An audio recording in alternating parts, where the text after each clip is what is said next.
everyone, and welcome to another edition of The Man About Town. I'm John W., your host for this evening.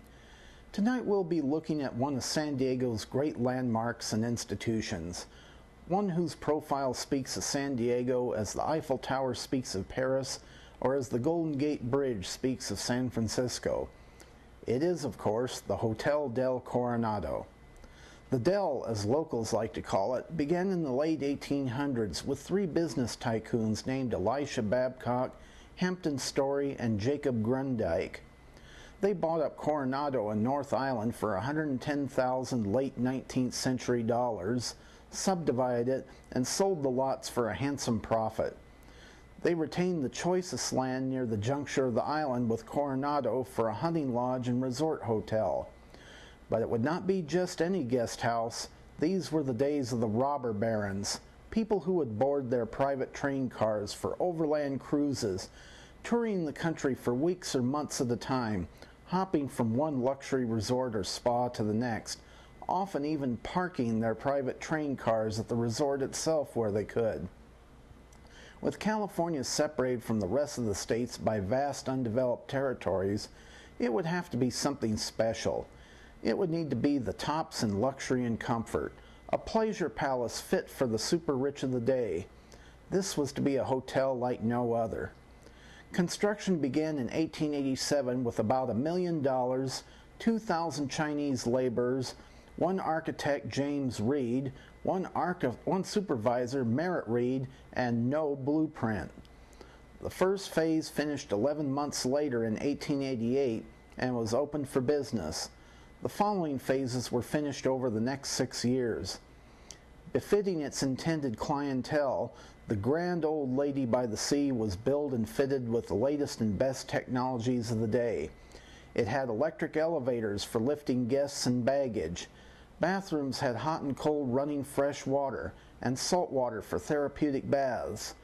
There were telephones at the desks, and a private sidetrack for wealthy rail travelers to park their private coaches.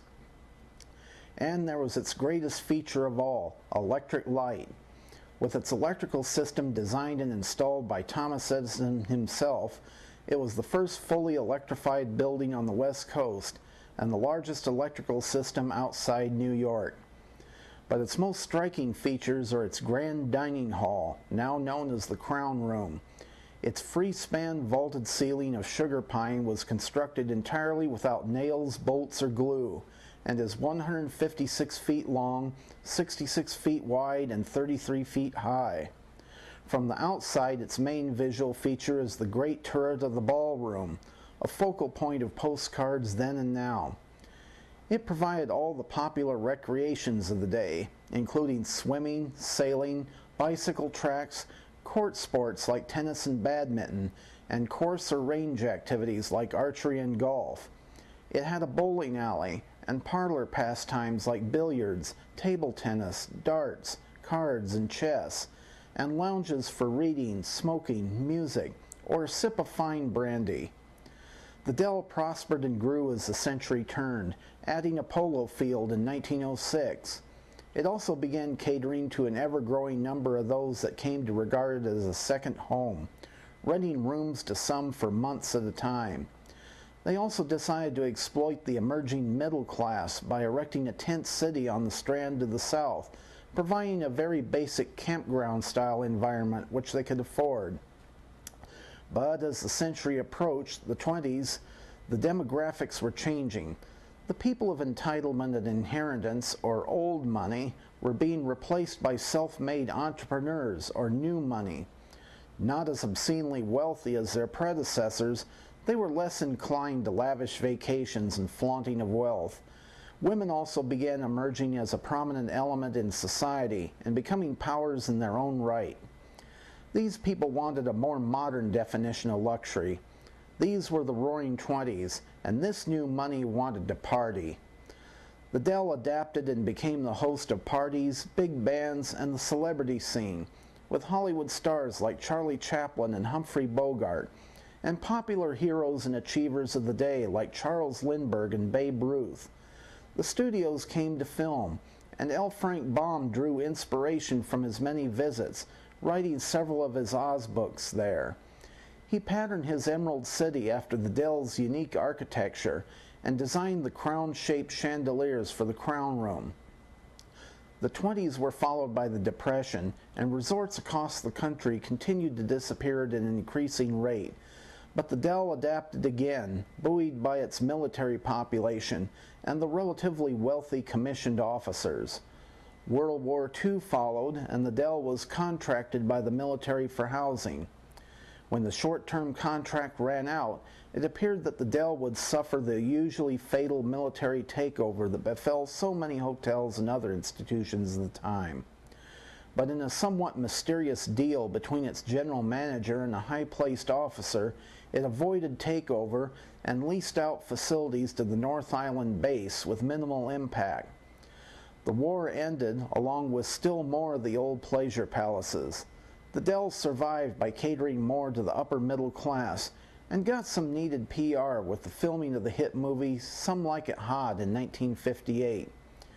But the nation was changing, with air travel making foreign destinations more popular and with the emerging car culture favoring motels, campgrounds, trailering, and family hotels over luxury resorts.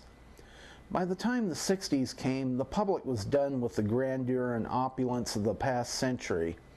The Del's glory days were long gone, and after a buyout in 1963 by Larry Lawrence and Company, with redevelopment and demolition considered, it appeared that the grand old lady by the sea would finally be laid to rest. But Mr. Lawrence reconsidered and decided instead to refurbish and expand it. With the American Bicentennial in 1976, people took a newfound interest in their national heritage and began looking at the Del with fresh eyes. The Del found new relevance and was rediscovered by the middle class, so often its savior during harder times in the past. There was an opening up of the building, with more windows, glass doors, and a reconfiguration of the grounds to emphasize the ocean, which was not the original focus of the founders. It began offering shopping, tours, new restaurants, and more contemporary and creative activities, including kids and teen activities, such as surfing and boating classes. This year sees a whole wave of new developments, including a world-class spa, a modern health club, and a new private luxury resort annex called Beach Village. Though the Gilded Age is long gone and Edison's original bulbs have gone out, the grand old lady by the sea is shining bright once more. The times may change, but the Hotel Del will continue to endure. That's our show for this evening. Thank you for visiting, and we invite you back soon for more from the Man About Town.